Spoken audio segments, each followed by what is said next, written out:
বাংলায় সময়ের সঙ্গে ওটিটি প্ল্যাটফর্মের সংখ্যা বেড়েছে। পাল্লা দিয়ে জনপ্রিয় হচ্ছে অডিও বুক এবং পডকাস্ট। এই দুইয়ের মিশেলে শ্রোতাদের নতুন কিছু উপহার দেওয়ার উদ্যোগ নিয়েছেন প্রদীপ্ত এবং ঋত্বিক।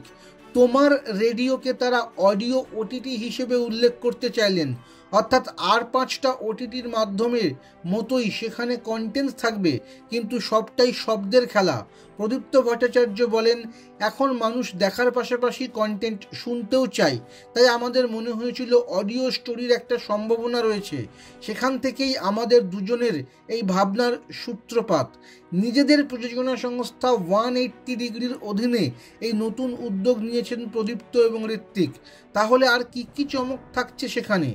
প্রদীপ্ত জানালেন, শুরুতে তারা বাংলা ধ্রুপদী সাহিত্য থেকে কিছু ছোট গল্প বেছে নিয়ে যাত্রা শুরু করছেন, তবে ভবিষ্যতে সেখানে ইন্টারভিউ, অডিও সিরিজ, পডকাস্টও থাকবে। প্রদীপ্ত বললেন, অনেক ক্ষেত্রে দেখি মূল গল্পকে পাঠ করার সময় ছোট করে দেওয়া হয়, এতে গল্পের নির্যাস হারিয়ে যায়। আমরা কিন্তু সেই পথে হাঁটছি না। গল্পে যা লেখা রয়েছে পাঠক সেভাবেই তা পাঠ করবেন এবং আনুষঙ্গিক অভিনয় করবেন।